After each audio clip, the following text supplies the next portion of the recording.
This week's Parsha we find a very sad transition from the hopes at the beginning of Sefer Bamidbar build to the reality that we read about starting in Parshat Aleph and on.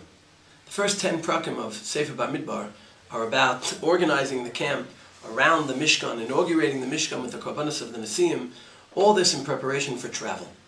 And we read in the beginning of this week's Parsha about the Korban Pesach that the Jews are makriv in anticipation of their next major journey. The first Korban Pesach, they were makriv before leaving Egypt, and now they're makriv a second one in setting off for Eretz Yisrael.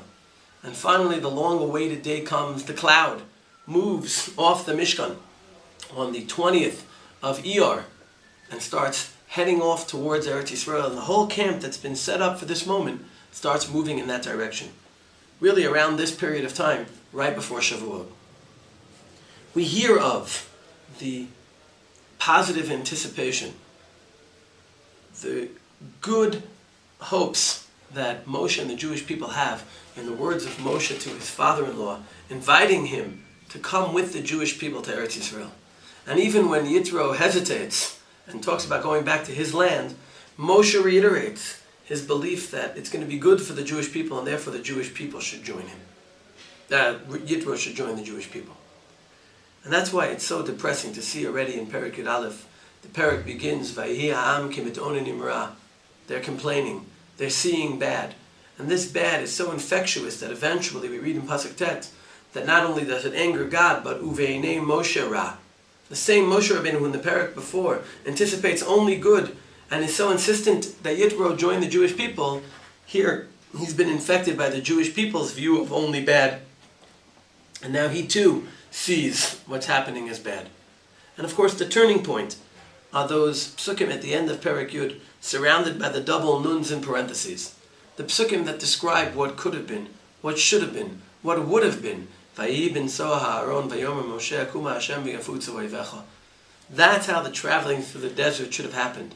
Quickly, simply, with ease. Instead, this is the beginning of the process of the Jews becoming bogged down in the desert for 40 years where a whole generation will perish. How did it happen?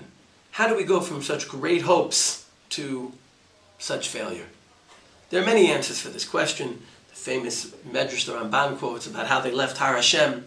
But I want to focus on the first words of Parshat Aleph. Vayhi ha'am kemitonim ra. Very interesting word, the word mitonim. What does that mean? Rashi says, Ein mitonim ela lashon alila.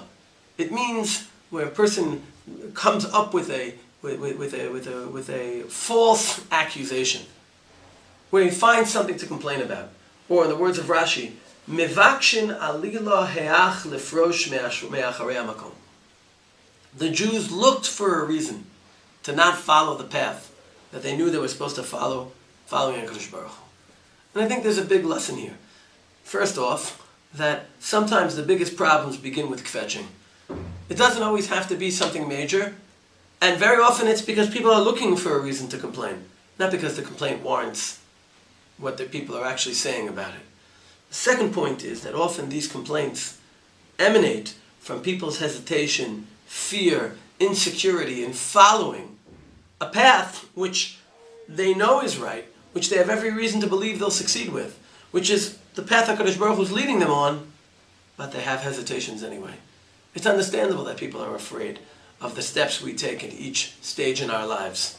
And sometimes we look for excuses to justify not moving forward. But we need to realize that the excuses we find are very often going to put us in a very terrible situation where we'll perish in the desert instead of arriving in the promised land. The lesson is that the problems don't begin with the meraglim. The meraglim come later after people look for excuses to not follow the path that HaKadosh Baruch Hu is leading them on.